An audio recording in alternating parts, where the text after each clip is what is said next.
me count down if you're.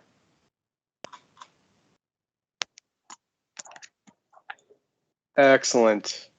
If someone can give us a confirmation that we can be heard, that would be fantastic in the stream. I'm going to check the chat for a minute.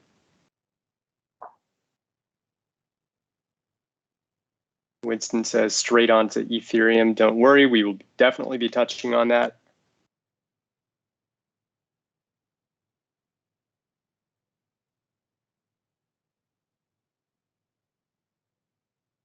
See my video, that's a good sign. But can I be heard? Loud and clear, yes. I can see confirmations. Great. Oh, beautiful. All right, good. Crisis averted. Sorry, guys. Yes. Thanks for waiting. Everybody, we're really excited to get into this week and talk about what we've been seeing as far as on-chain and social metrics. I'm here with Dino, who is remote at the moment. He just came from a conference that he led. I'm still at the Crypto Valley conference here. Presentation of Santiment metrics yesterday went very, very well. I assume some of the people here in chat are coming from the Crypto Valley conference. So welcome new people. I probably won't be actually able to talk much because there's another panel happening in like 5 minutes, but just wanted to welcome everyone. And yeah, you're in safe hands with Brian, so all good. Here, if ever so briefly, Dino, we'll definitely kind of go over the basics of Bitcoin, Ethereum, and a few of the trending assets such as Shiba and a little bit of Doge that have been stealing a lot of the spotlight over the past week. And then answering some questions if he is able to multitask, since he's filling in on the stream this week, might be able to read a few suggestions for me, and we'll jump in different assets so we can give you guys an idea of how some of those other crypto assets are looking in terms of on-chain and social analytics go. But for now, we'll start with our usual screener here. Before I jump into it, last point I want to make is that for those of you who are new here, understand that this call is not intended to be investment advice. As you would expect, we are here to give as much objective, data-backed insight as possible, but we'd never cross the line into telling you guys what you should do with your hard-earned money. This is simply giving bearish, bullish divergences based on history and what we have seen in the past versus what we're seeing at present. So that being said, we're going to look at the past 7 days here, and we can clearly see one thing sticking out, and that's Shiba, that has, despite the retrace that's been going on the last day, it's still up about 154% in the last week. Obviously, there's been a big HODL mentality. It's the latest of the three meme coins to really see a huge surge, with Dogecoin and Elon's coin being the other two. But for now, a lot of the attention has been on Shiba. Doge made a late push. We can see here SafeMoon also had a much quieter surge over the past week, but almost all of the social spotlight has been on Shiba. Of course, we can look at Bitcoin here, down 3% in the last week. It's at a modest 61.2 after getting as low as 58.5K, I believe about 3-4 days ago. Ethereum 8% and was able to make an all-time high of 4,400. It just squeaked up above the previous all-time high that was made on a few exchanges at around 4370, 4380 or so. Sure, my settings are correct on one thing. Bear with me, guys. That's better. Okay, so that being said, we're going to jump into what Bitcoin and Ethereum have been doing, and we'll see some interesting stuff here, and we'll definitely answer some questions that you guys may have about what we're showing, especially if you're new. We understand a lot of these metrics are brand new, so feel free to drop in questions as you see them, as many as I possibly can here. But beginning here with Bitcoin, one of the primary metrics that we typically look at for main on-chain usage / utility would be circulation. And what we're looking at right now over the past 6 months for Bitcoin, and what token circulation essentially measures is the amount of unique coins that are moving on the network at any given time, the more of those unique coins that are moving, the more likely that an asset, whether it's Bitcoin or anything else, can grow over time, because the primary ingredient for growth, no matter what asset you're looking at, would be utility. It's not how many people are buying versus how many people are selling. If you've heard that on Twitter or in your Telegram group, that's false. There's a buy, there's a sell on the other end. So that's not how it works. It's more about utility and the amount of network usage over time that's really, and we can clearly see if we look at, when things were starting to bottom out, call it around mid-August, August 15th, we had this big growth in circulation, despite, especially right here, going like this.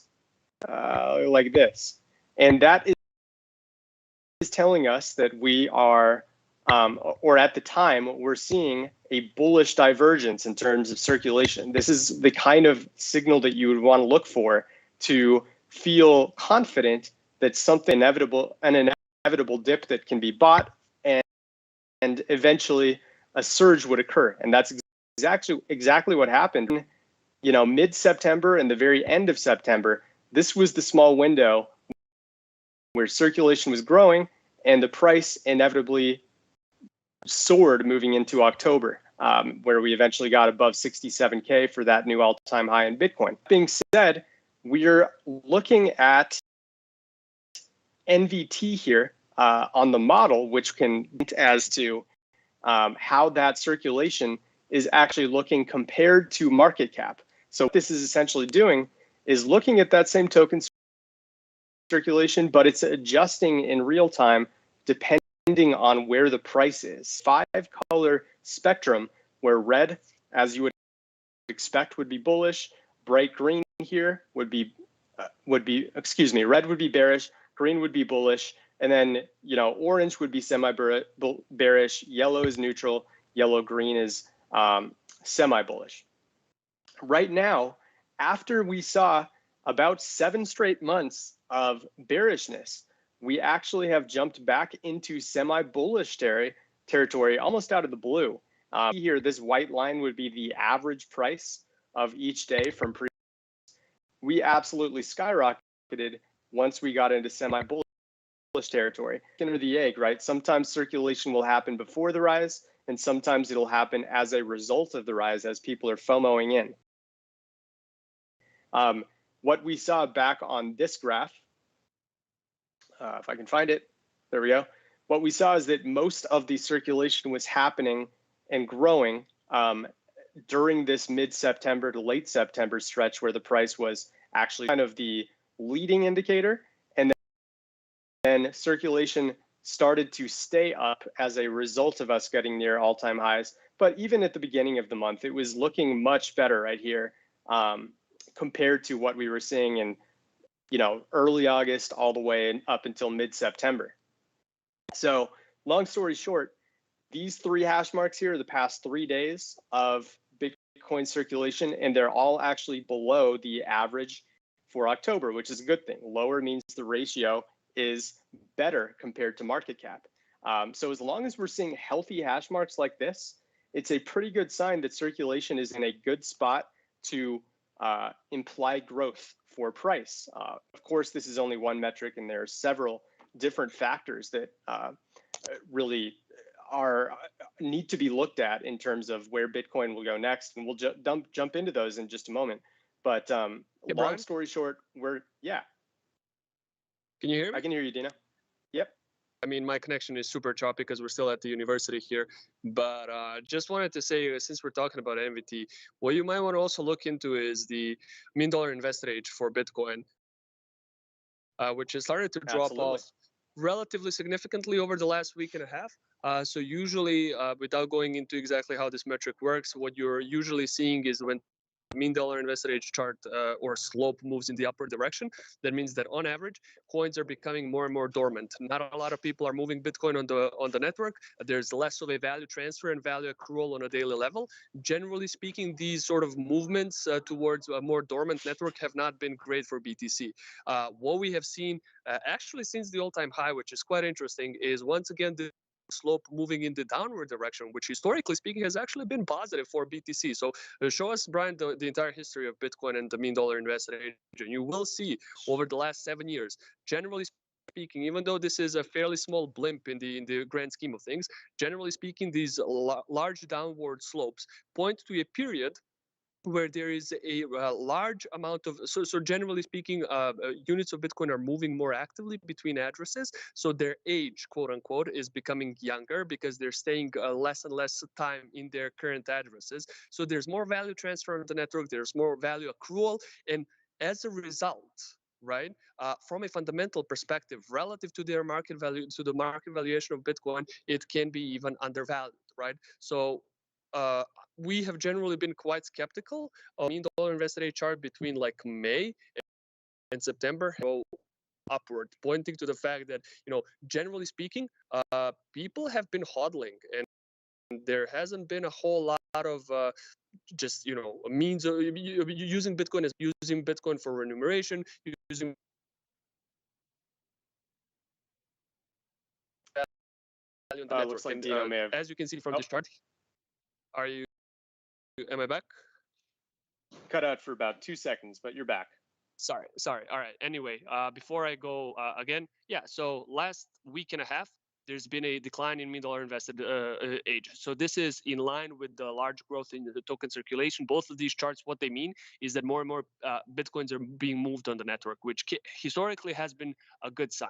Not all of the metrics are great. I have used in the thumbnail the fact that whales seem to be slightly offloading their back. A couple of people here which seem to agree with that sentiment. I don't know. But yeah, in general, at least this one is still remaining relatively positive about Bitcoin's chances of breaking into once again an all-time high territory. But we might want to also check the daily active addresses while we're at it, Brian. Sort of the holy trinity of these metrics. So token circulation, mean dollar invested age, and daily active addresses, all kind of pointing to what is the network level activity of Bitcoin. Is it growing or is it declining? If it's declining and the price is growing, that's not a good sign. If the price is declining but the network activity is growing, that's generally historically been a relatively bullish indicator. So where are we, Brian, in terms of daily active addresses? Yeah, so I just added a 200 interval indicator to sort of level out the choppiness that you'll see, because we're looking at hourly addresses at the moment. And we do still prefer to look at the hourly over the daily because it really shows the ebbs and flows, even on weekends when things go down. The weekends have been looking better as of late compared to where they were back here in August and September. And that's a good telltale sign that even when they're not peaking at the highest amounts, they're not dipping nearly as much on weekends as they were, and that is still very crucial to an indication that active addresses are indeed growing and will be moving in the right direction. So right now, after we got to a low, really in late June, mid-June or so, we've been growing quite steadily here, and you can look at the 200 trend line here, really back that up. We're back to a point on the 200 trend line that we haven't been since just before the crash on about June 14th or so. It lines up almost perfectly with that. And that's a really significant sign. It means that we've come back to the spot that traders had full confidence in before really not the biggest crash, but at least the second leg down after the initial one that happened in early to mid-May. And we've had a few peaks here, one being on where we got up to 1.14 million active addresses in a day, and then another one here on October 21st where we matched that same amount. And we haven't seen that amount of active addresses then even before the early to mid-May crash on May 13th or so, right before it happened. So we're starting to hit numbers that we really haven't seen, Dino, since the good old days, if you will, before prices dropped off a cliff in the first place. Right. Can you hear me back? Am I loud and clear? Okay. So it seems like people in chat are saying that I should talk slower because the connection is choppy. So I'm going to talk slow and hope for the best. And if it's unlistenable, I'll just stop talking and you guys will have to hear me next week instead. Generally speaking, I agree with Brian. I think especially when you look at the moving average of daily active addresses it's certainly trending in the right direction. So even though there is some downward volatility right now for BTC, network level, there's still quite a whole lot of support for a prolonged rally.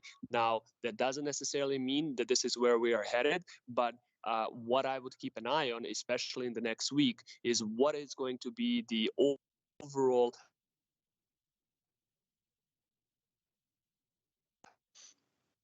Looks like Dino so cut are out we going again. to see daily active addresses? Okay. Yeah, probably You're back now, Dino. Go ahead. unusable. Yeah, sorry. I'm just okay. Just keep an eye on daily active addresses. If they move into that 1.10, 1.20 million per day level, that's great for BTC. If they start to fall down to like 950, which we have seen sort of back in May and June, July, that can show a fairly concerning signal that the network is moving back into dormancy. For now, I think this is relatively positive. I mean, I would like to see stronger growth into this decline, but obviously I might be expecting a little bit too much. Given the conditions, I think network level metrics look fine for BTC for now, at least, Brian. But it's not, it's not the only thing that we should look into. Let's look into social data as well, because I've seen a few people talk about sentiment for Ethereum that they would like to see. And let's also check out what the sentiment for Bitcoin is, because I think it's been changing a little bit in the past couple of days. Absolutely, yeah. We'll move on to some social metrics now, since we've covered the two main on-chain, well, I guess the three main on-chain metrics, which were daily active addresses, circulation, and mean dollar invested age. This is probably our most used and widely respected social metric, considering its alpha. It has pretty good long-term alpha. Where prices will go next based out is at any given time. To make it a little smoother, I'm actually going to go up here and we can just highlight smoothing, and I'll turn it up to halfway. And what this does is kind of just almost like a trend line would, sort of even things out a little bit and give you an indication of when people are getting greedy, when people are getting fearful. And you can do this. When the crowd is very positive, which is calculated, by the way, by just mentions of Bitcoin across 5 different platforms, and multiply that by the ratio of positive versus negative commentary, you come up with weighted sentiment. And what we're looking at is a very high level compared to the represented by this line. And when it's at a high level like it was, as the price was dipping, you can see that people essentially were saying, we still believe Bitcoin is just, we believe this is just a temporary dip and we're going to go right back up to, those high 50K or even 60K, low 60K levels like we were in when we initially hit that first all-time high in mid-April. And as a result of the crowd kind of not being fearful and feeling very confident that things will turn around, look at how the price just stayed down to punish those people who were buying the dip in kind of a fronted, unified way. And they got burned essentially because there was too much agreement that the price would go back up. And as we've touted many times on our streams, the price will go in the direction of crowd least expectation. And until the crowd became negative, which started to be a regular occurrence throughout mid-June all the way to mid-July, the crowd was staying down, or the price was staying down. And eventually, we see that it bottomed out here on July 20th as the crowd was still very much negative. And then it surged here in late July. The crowd didn't live until we were all the way back at 45K after bottoming out below 30K, believe it or not. And once we did, we started to see a little bit of volatility. This kind of dip started to get people hesitant as they wondered whether the price would start to go back down to where it was in late June and mid July. And then we kind of stayed negative for a while. And that's a good thing. That meant that we probably weren't going to get back down to that 30K, 29K level like we were in mid-July. Because people were so fearful of it happening, the price eventually began to soar. and it grew substantially. We hit a weighted sentiment metric that we didn't really touch since, I'm going to check on this. Yeah, this was essentially the highest weighted sentiment of the last year, and it happened right before the all-time high was made. And this is pretty typical. This is why we like the alpha aspect of these social metrics, because it gives you some time to react and see that people are getting way, way, way too euphoric like they were on October 16th. And you would have had a good 4 days to take some profit before things drop back down to about the 57, 58K level, where that sizable impact on the crowd's sentiment on Bitcoin. And we're still at this time in a positive territory, but it is no longer in euphoric range like it was in, just about a week, 2 weeks ago, or in December 30th or November 21st. Go ahead, Dino. Yep. Okay, so yeah, this is with a smoothed version actually. You would also see a pretty big spike in the sentiment back in May. Yeah, so back at the first all-time high, back in May, there was also a pretty significant spike. No, the one before that. A pretty significant spike, just a very short one in terms of, there we go, right there. So it's actually, it was another signal that the crowd is all of a sudden becoming mega bullish on the coin. Generally speaking, I'm not a fan of where we are right now in terms of social metrics. If you look at social dominance as well as social sentiment, both of these metrics are still a little bit inflated. I think it's fair to say that the crowd is not entirely expecting a drop. I saw Plan B tweet out maybe 2 hours ago, imagine selling Bitcoin now, and there were about 10,000 likes on the tweet. So generally speaking, it seems like the average retail investor is very confident still that we are just in a sort of a sort of very short-term slump. So even though the euphoria is not as high as it was last week when the all-time high broke, I think we have some additional pain to feel before the crowd really loses all faith. So keep an eye on this metric. This is, in your risk profile and how much you are willing to sort of risk based on crowd sentiment. But currently, it's still bullish. It's just not like all-time highs levels of bullish, but on average, it is still a predominantly optimistic view of the crowd towards the benchmark cryptos. So, yeah. Use that information how you will, but I would like us to go back to the days where everybody was worried that we are going to fall below 30K all the way down to 21. So yeah, for now, still a bit of pain maybe to go based on social data, I think, Brian. Yeah, and for those unfamiliar of this social dominance metric that Dino just mentioned, what its percentage of mentions of Bitcoin or the hashtag BTC in relation to the top 100. So when we see a really large spike, like 33% of all discussions related to Bitcoin back on September 20th, or 35% on September 24th, this is a sign that people are very much focused on Bitcoin compared to altcoins. And it generally is a signifier of a price direction switch at some inevitable point. It may not happen immediately, but like this, notice how this really was a local bottom, if not the local bottom that we've had over the past 6 months or so. With apologies to the one on the 21st, the big one happened on the 24th, and that was pretty much as low as it gets, give or take, before the price surged, because this was an indication that this price point of around 41.5, 41.6 was the for you TA traders, kind of the support level fearful. Alternatively, you can even see it on the other end too, when things got up to that same level, 45.5, back on August 9th. This was the largest social dominance spike of that time, and we had kind of a local top come out until things eventually came back down.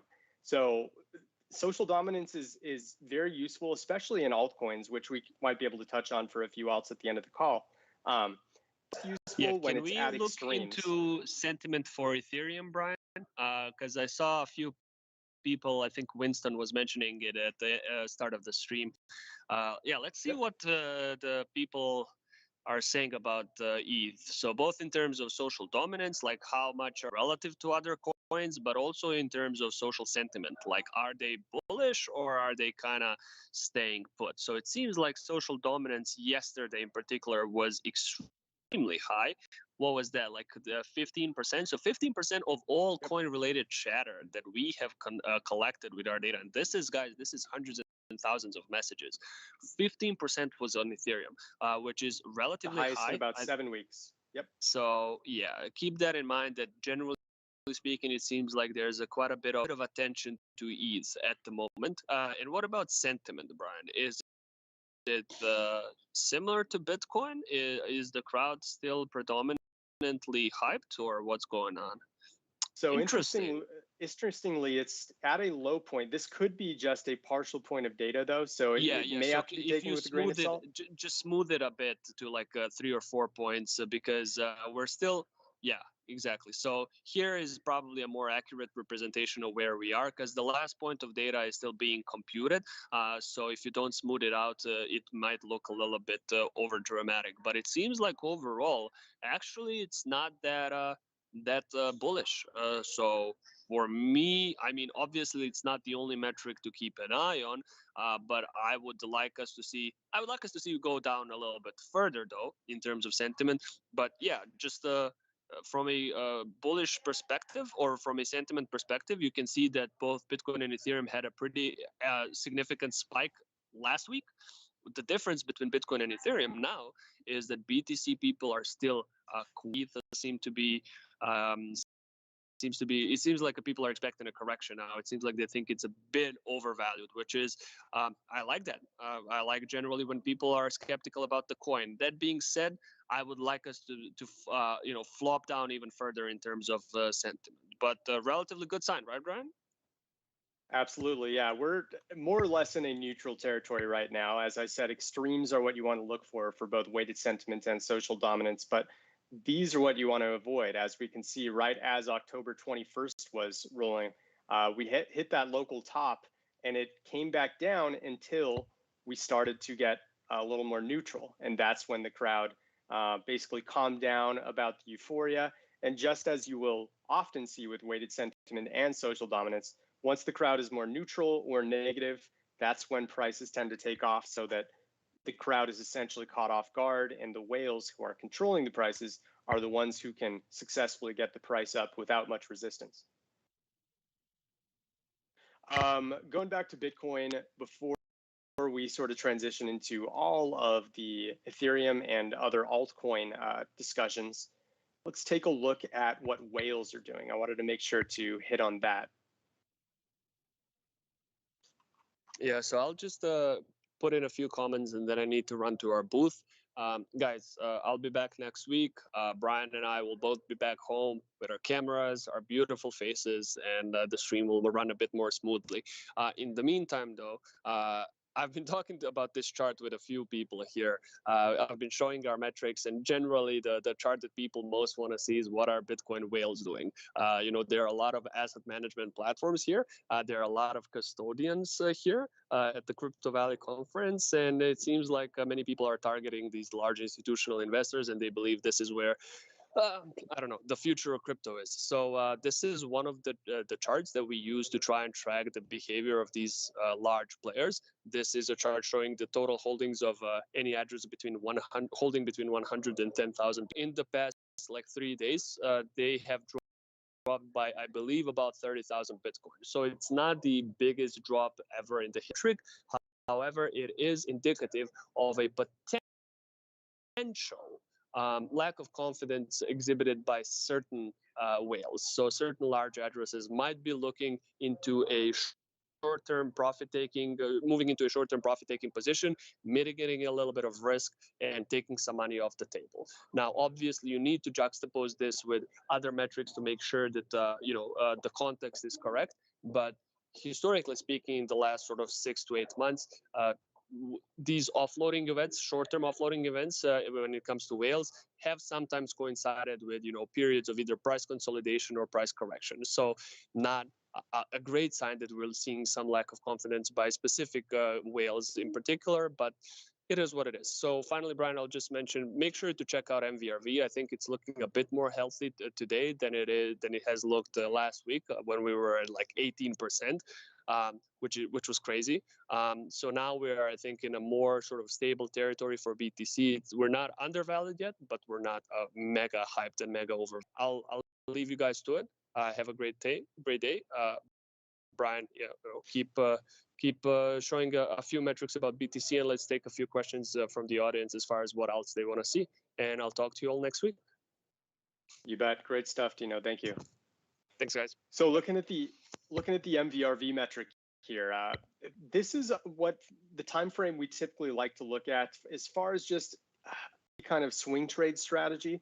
30-day trader returns can be kind of an even split between the long term and the short-term fluctuations in price, and give an accurate gauge on where things will be going next over the next week or so, which is why we like to present it on these streams. Generally speaking, I'm going to highlight the danger zones that we typically warn our audience to look out for. They occur right at about 15% here. So if I'm drawing this line here, and I'll even draw a line on the negative end as well, negative 15 right there. So this is going to be our two ranges where things are either overheating on the high side or becoming overly fearful, or sort of like an opportunity zone when we get down below negative 15%. Essentially, what this is measuring is the average trader returns over the last 30-day period. And as many of you know, just like any other sector, crypto is still a zero-sum game. It may not have an equal amount of winners and losers in Bitcoin, but it has an equal amount of percentage gains and percentage losses across all trades. And that's why we really like looking at MVRV no matter what time frame you look at. They'll all have different sort of danger zones and opportunity zones depending on the time frame. But overall, for the 30-day, 15% is around the time where you start to see corrections. You can see many times it'll actually get all the way up to about 40%, but this is more of an anomaly. When it does get to something that extreme, you can be very confident that there's going to be a correction at some point. You can see even here at about 30% in February, we had the same thing where there was a big correction that eventually pushed the MVRV all the way back to neutral. The most recent one that occurred here back on October 20th, when the all-time high occurred, we got up to an MVRV of about 18.2%. And sure enough, it got just above that 15% danger zone. And you see a price correction that essentially neutralized all of the 30-day gainers at the time. We got all the way back to just about even right here. And now we're just slightly above even again at about 3.5%. So on a perspective, if you just look at where the MVRV is now 0% you are, the more of a risk it is to buy to a position at Bitcoin now. The lower you are, the less of a risk and the more of an opportunity it is. You can see very clearly when we got down to negative 26% back in mid to late May, this was still slid a little bit, but it was not much once we got down to this range. And that's really what we look for with the MVRV. I'll also take a look at that for Ethereum now, because I know that MVRV is something that many of you really enjoy looking at in terms of finding some alpha for. And we can look at it from about the same range. I'll draw the MVRV danger zone and opportunity zone again.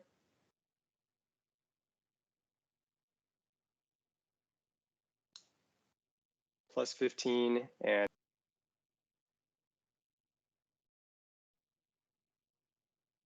there we go. So we can see that we got above that danger zone on the same day that Bitcoin did, essentially on October 20th. And sure enough, we had that correction.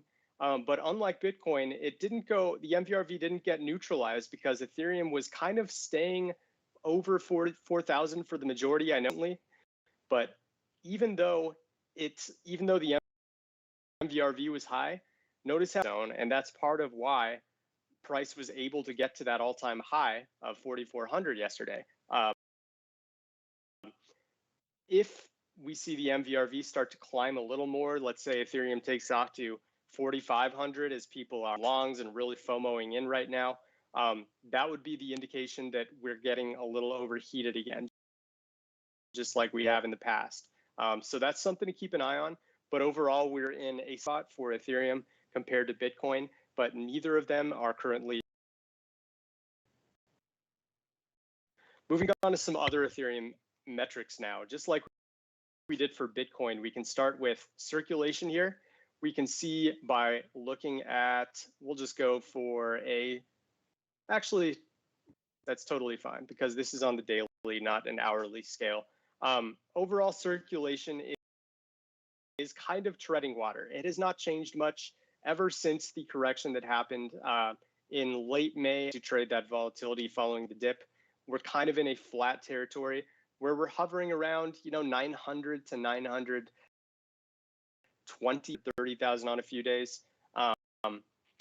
And that's indicative of kind of a stagnancy pattern that is a bit concerning considering we're continuing to climb in price. So representing that on our NDT model, just like we did, we can see that we've actually been in a semi-bearish territory for about 5 months, despite the price climbing, which is quite interesting because Ethereum's NVT model generally is a pretty good alpha leader. But despite the lack, prices are looking okay, if not a little bit volatile.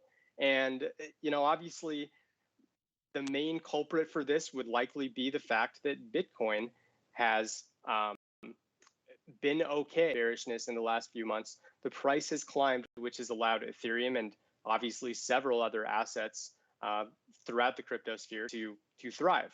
So overall, if Bitcoin starts to collapse, who knows whether it will, this might be a sign that Ethereum would be a bit of a concern to go along with Bitcoin because it isn't getting quite the justifiable amount of circulation that it should level. So that's an interesting thing to keep in mind for Ethereum. We can also look at daily active addresses down here. And I'm going to add the 200 moving average indicator once again. And we can see that this is a good sign. We've actually, between just the last 11 to 12 days or so, we've had the active address moving average get up to about 519,500, which is the highest amount since late June or so. It's certainly back in mid-May, but it is encouraging to see that we had this peak here on October 28th, which was the highest level of address activity in just about exactly 4 months. That could obviously be related to the fact that we had plenty of FOMO happen at this recent all-time high, but now it's a matter of whether this on-chain utility is or immediately drop back down if prices start to threaten going below 4,000 again, which it very well could.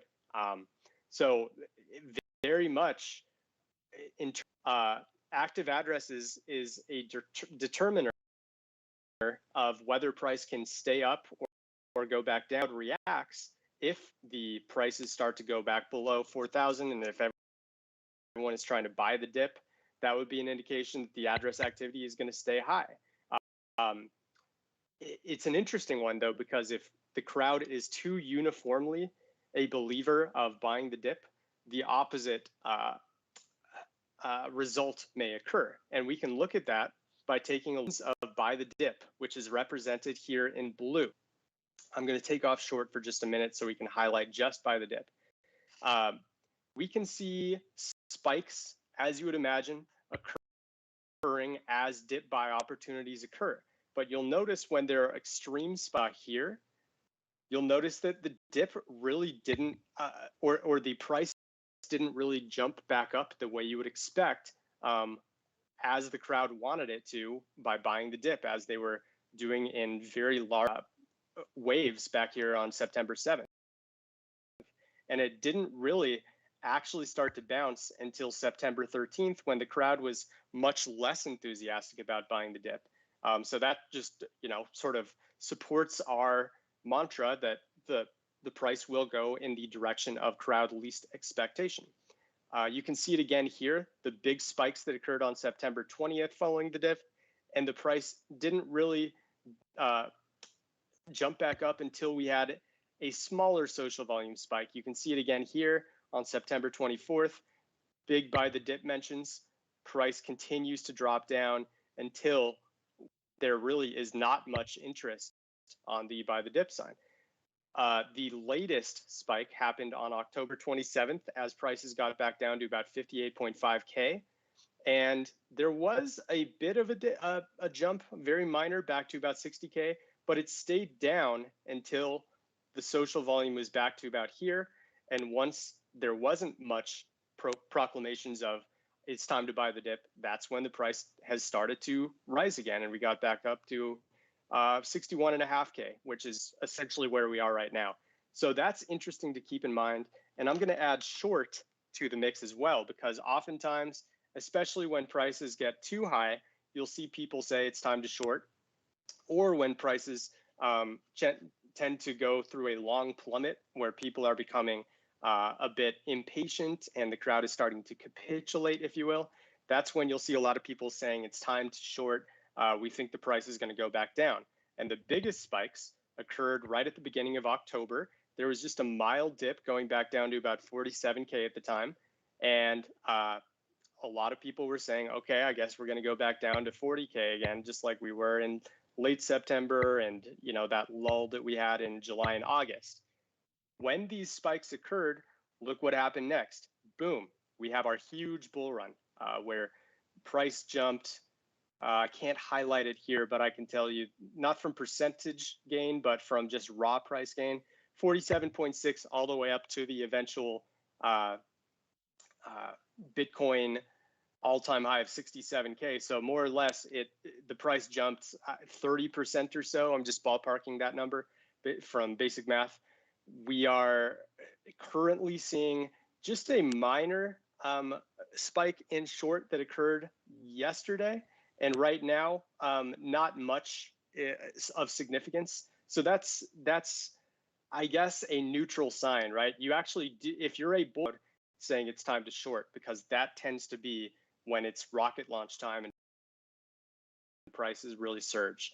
So I love looking at buy the dip or short on a weekly basis. We even have these handy quick links that will open them right up, and you can either open them individually or put them all on the same axis here together and compare them directly to one another. The last thing I'll say before we jump into just a few questions, if Gary has audio and can read them to me, is the funding rates. And what the funding rates show are the difference between longs and shorts on any given exchange. I'm going to take off Binance and I'll take off BitMEX. So I'm only left with the Binance funding rate in USDT and the FTX funding rate in BTC. What these two are showing, I'm going to zoom into just the last month, is that there is still a bullish bias going on and people are longing at a higher rate than usual compared to shorts. That means that longs are paying shorts in order to be long. There's a slight premium fee on being long right now on each of the markets for Binance and FTX. It's not at an extreme level like we saw back here on October 20th, but just like the alpha goes for social metrics, the higher it is, the more euphoric and generally dangerous it is to be in that given asset. So we had the biggest spike occur on October 20th. This was not coincidence, began to drop. And we saw another one here on October 26th where prices dropped again. But notice if I jump back to 3 months or so, notice that when things were bottoming out here on September 24th, it pretty much hit that local bottom right around the time when the Binance funding rate was at its lowest point, and FTX was really following suit. It was at its lowest point at least since August 1st or so, and that's when it last had its Bitcoin had its last local bottom. So funding rate, in my opinion, is definitely one of the top 5 alpha metrics that will help you with your trading if you can keep a close eye on it. And I definitely highly recommend it. We can also take a quick look at Ethereum before we jump into altcoins and recommended assets for us to take a quick look at. So Ethereum is on pretty much the same level. It's actually a little bit more on the danger side than Bitcoin, at least for Binance. It looks to be quite high. It got to a peak on October 21st. It's dropped right afterwards. FTX has kind of been in the same spot for a while now. So still quite long, is in a relatively high range still itself. So between Bitcoin and Ethereum, it looks like Ethereum is a little more concerning on the funding rate, with both being slightly bearish right now. So yeah, that's a nice quick glimpse at some of our main on-chain and social metrics. We're about 3 minutes until the hour. We'll definitely know we started about 10 to 15 minutes after the hour. But Gary, if you want to jump on audio really quick, I can listen in on what the audience might be requesting.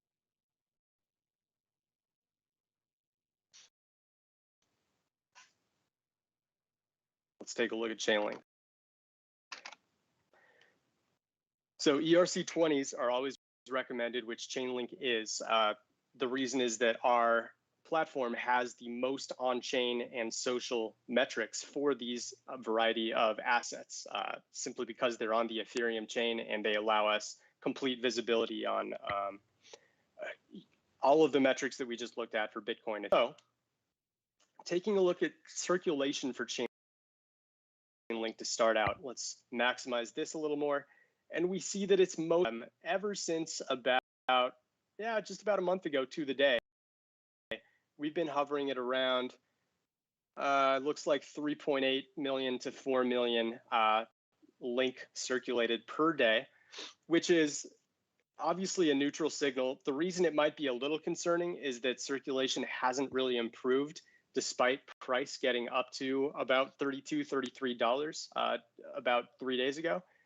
And generally speaking, we'll want to see a rise in circulation to justify the prices. Being said, I believe that on the NVT side, we do have link data, and it's been bullish. The last 3 days have actually been better than the average day of October. And that's a good indication that the price, assuming circulation keeps up and in tandem with other metrics, they're all looking mutually quite healthy. So we'll take a look at some of those other metrics and see just how healthy it is. Let's just go straight into MVRV here.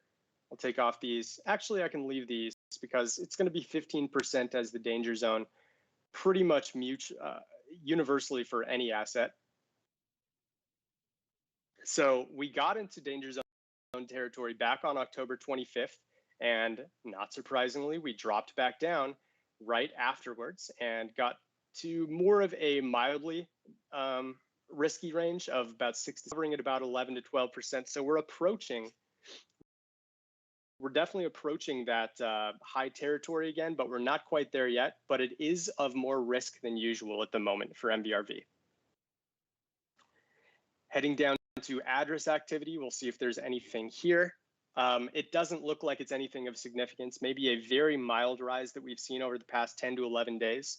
But overall, address activity hasn't really shown any huge peaks like it saw here at the bottom. This was the capitulation point back on September 21st, where there were just tons and tons of unique addresses being active on Link's network at the time. And we eventually had that price jump, but it was kind of volatile at the time. So take even that with a grain of salt. As far as social metrics go, actually funding rate we'll do first. That's going to be useful. Binance funding rate is more or less break even right now. There's no real difference between longs and shorts. It'll generally it'll sit at a resting rate of about 0.01%, which is exactly where it is right now.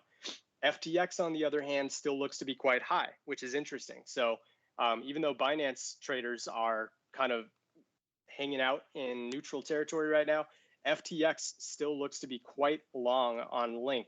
And I'm actually curious to see the last time FTX got into the negative for Chainlink. I'll take off Binance here. So the last time we really saw negative territory was May 19th. And a couple days later, we hit $20 and people were very negative at this point.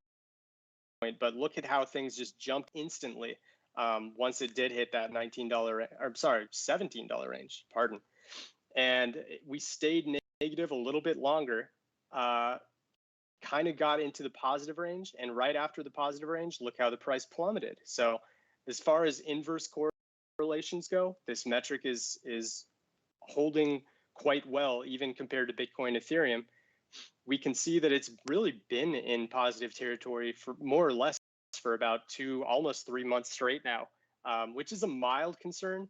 But that being said, it's not in these high funding rate territories where you're seeing serious ratio differences between longs paying the shorts. So very mild concern on the FTX side, but not much there. I'd call this more or less neutral. Last but not least, let's take a quick look at social dominance, see if there's anything here. So the big spikes seem to be anytime, we'll just highlight around 1% or above. These are the big, any spikes that go over 1% are really the largest metrics or largest danger zones to look for. So when we get here or here, you can see that corrections occur right afterwards. This one had a little bit of a delay before the mid-May correct. Smooth this out, it may give us a little more clarity. We'll put it at we'll just go halfway. And yeah, it looks like when we get above that 1% range, that's when price direction shifts occur either way. Remember, this isn't necessarily like MVRV where higher is always bad. Higher simply means that it's going to be a likelier scenario where price will shift directions. And overall, we can see that really the bottom occurred on the third, even fourth wave of this dominant spike getting above 1%. And right now, there is not much chatter about it, which is more or less a neutral signal, if not slightly bullish, because when the crowd is together, that can be a good sign for a pump to occur without much resistance. We'll do one other thing for Chainlink. I'm always interested to see how whales are looking at any given time. Chainlink is currently sitting at about, we're going to estimate that the non-exchange address is going to mostly be in the 100,000 to 10 million coin range. Let's take a look at how it's going. This might be a little too misleading because it's climbing nonstop here. It might be pretty accurate. Let me zoom out here to the last, pretty much since the beginning of Chainlink in 2017. So yeah, there's some alpha here for sure. I think look at, generally speaking, when Chainlink in 100,000 to 10 million coin correlating, it's an indication that the price can climb because they're holding about exactly a quarter of the entire supply at this time. So when we do see a drop like we did here on June 2nd, we went from, it looks like they dropped about 1.13% of the overall supply, which is pretty significant when they were only holding about 22% at the time. Notice how the price went from, the price dropped to about 24% during this stretch where whales were dumping. So this wasn't the most massive dump in the world, but it was enough where it very clearly affected price. And we actually got down to about negative 40% over that entire stretch before it finally jumped back up. But notice how recently there really hasn't been much stopping the accumulation pattern of these addresses here. And that's a pretty good indication that those with the most at stake are feeling quite confident in Chainlink. So that's a very good sign from a whale behavior point of view. I'm just looking at a few other interesting drops here. So like August 5th to November 18th, they dumped about 1.7% of the supply. And notice how the day that they started dumping, that was pretty much the local top up until December 30th. So give or take almost 4 months of a wait before getting back to where it was before the whales began dumping. So that's it for Chainlink. That should give you guys a good Gary. I'll do one or two more.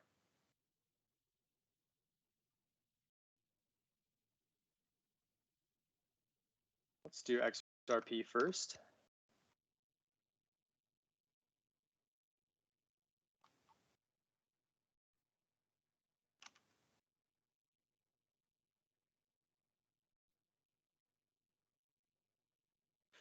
So circulation-wise, what do we have here? We saw our largest spikes in circulation, really the capitulation point back in December, the day after Christmas, essentially. And I remember this was kind of a bad day for markets in general. But circulation is a bit, you got to take it with a bit of a grain of salt with XRP because there are a lot of very large addresses that are moving in almost timed intervals from what we've found.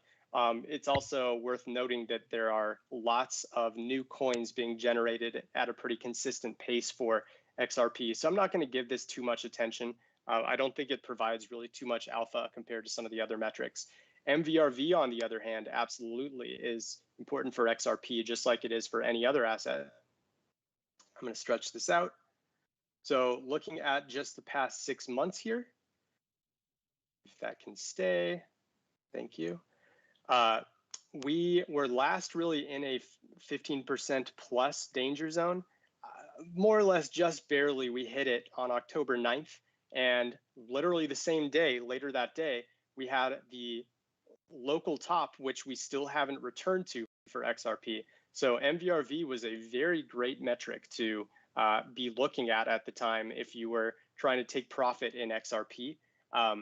It's now back to just 2%. So this is essentially a neutral territory that we're sitting at now.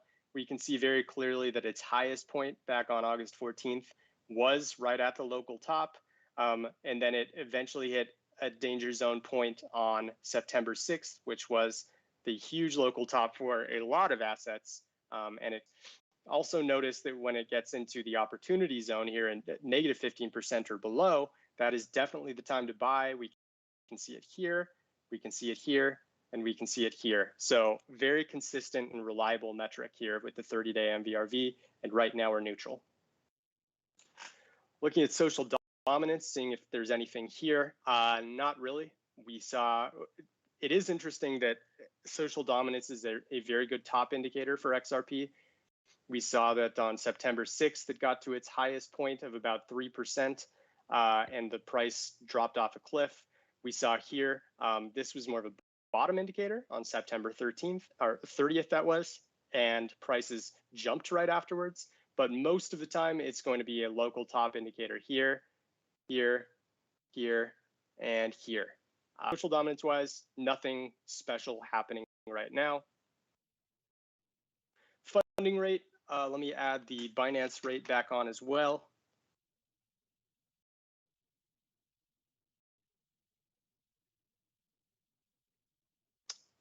Yeah, so funding rate looks just about even on the Binance side. It was super high just about 3 days. Prices dropped off a cliff and all of those longs were either liquidated or those traders at the very least decided to exit their positions.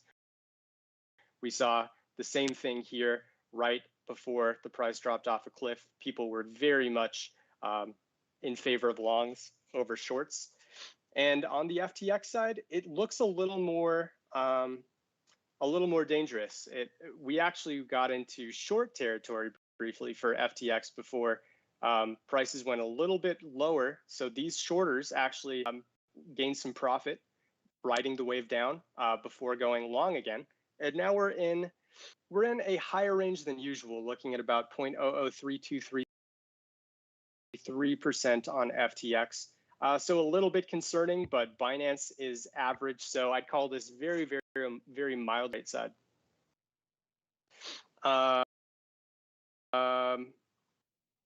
Let's do one more good one. Weighted sentiment could be interesting. So as far as the overall social volume multiplied by the ratio of positive versus negative comment, there really has not been many waves made about XRP since mid-September. So we're looking at almost 6-7 weeks or so where it's just been kind of silent. There has not been a lot of euphoria or fear related to XRP. We are below the standard deviation by just a mild amount. So we could call this a mildly bullish signal, but very, very slightly so. But it is a good metric overall. With the smoothing on around 4, if you want to copy the settings that I have, it looks to have some pretty good alpha where when things get very here, good bottom indicator. Once things get euphoric again, like it was in late July, prices tend to correct until people stop getting so elated about the asset. And then rinse and repeat. You know, we saw another bottom indicator here on August 29th, and that's when prices ripped up until people became the most euphoric they've been in at least the last 6 months, and that's when we dropped off a cliff. So another neutral signal right now for XRP. I won't look into whales because we've, at least in my opinion, there is not really a good of addresses that are a nice alpha indicator for where prices are going to go next. But on the address activity side, this has been very interesting for XRP for a while now. At least for the past year, we're in the highest range by far for the amount of addresses that are circulating XRP, sitting at about 80,000. So it looks different. Let me take it off and go to daily just to make it a little easier because I want to make sure numbers are lining up. So active addresses, I'm going to actually see the last time it's been this high. We very briefly had a high point on February 14th, Valentine's Day of 2020, which was just a few weeks Black Thursday event related to COVID. We had a huge surge in daily active addresses. If I zoom in here, let's see if it wants to work for me. There we go. So yeah, we had this huge spike here of active addresses, and that actually led to a big correction. And this is often the case with altcoins. Active addresses, especially if they're just random spikes, can often actually be an indication of a correction looming versus price growth. Really, if you see steady active addresses, that's a growth in active that price can grow more organically. But if there's just a huge surge like this, look at how the last, or at least at the time, these 3 active address spikes all came as the price dropped right after. Here were all subsequent drops right after the big spikes. If we look at more recent times, this is much more of an organic rise in address activity, which is a very good thing. It means that overall there are simply more retail traders that are jumping into this round. They might be interested in the stagnancy of the price right now, thinking that it's a little under the radar with so much attention being paid to Doge, Shiba, and Elon, and of course Bitcoin and a little bit of Ethereum with it hitting an all-time high yesterday. But XRP is an interesting case in terms of active addresses, and I think this is definitely worth keeping an eye on to see if it stays aligning it with some of the other metrics that we just looked at. And last but not least, I'm going to get what we're seeing with Doge, Shiba, and Elon because they've been a big topic over the past week or so. I wrote an article back on October 25th about how volume has been a big indication for where prices will go next. You can see that green lines and green bars are Doge, pink lines and bars are Shiba, and red lines and bars are Elon. And whenever volume gets up high, it just is happening on the tail end of a price surge. because that's when a lot of new traders are getting in and trying to ride the wave up and make trades or take profit, whatever the case may be. Volume is a very, very valuable indicator for these meme coins right now. They generally coincide with local tops. You can see here, Doge kind of hit its local top here and came back again right here. And even again right here, Doge has since our latest volume spikes here. You can see the same, the pink spikes really topped out just after the correction happened. Huge at the time, right? If you were looking at volume right when Shiba was at its peak in profit and been very happy with volume as a leading indicator, again right here, and price has definitely come back. And then you can see the same for Elon, really right at the top. We had these 5 big candles and the price dropped off again, and now it's starting to gain because volume is staying down. We can look at social dominance, which is another good one, because similar to volume, people are going to be discussing these when they are absolutely skyrocketing, just as Shiba was, for example, just 2 days ago. This, of course, is delayed because I wrote this on the 25th, but you can see even back on the 25th, we had a huge social dominance spike here, immediate price correction. Biggest social dominance spike here, immediate price, see the same. Doge is a little more flat, not my favorite alpha, except for right here. So the high for the past month was right on the 25th, and that is when Doge began to correct. So yeah, I would really suggest looking at social dominance when looking at these big 3 meme coins that have been getting so much attention in the crypto world over the past few months here. That being said, it looks like we're about 20 after the hour, and we've hit on quite a few different metrics and different assets. I hope this has been helpful for you. Gary, any other pressing questions, not so much related to assets, but just clarifications that I might be able to quickly answer?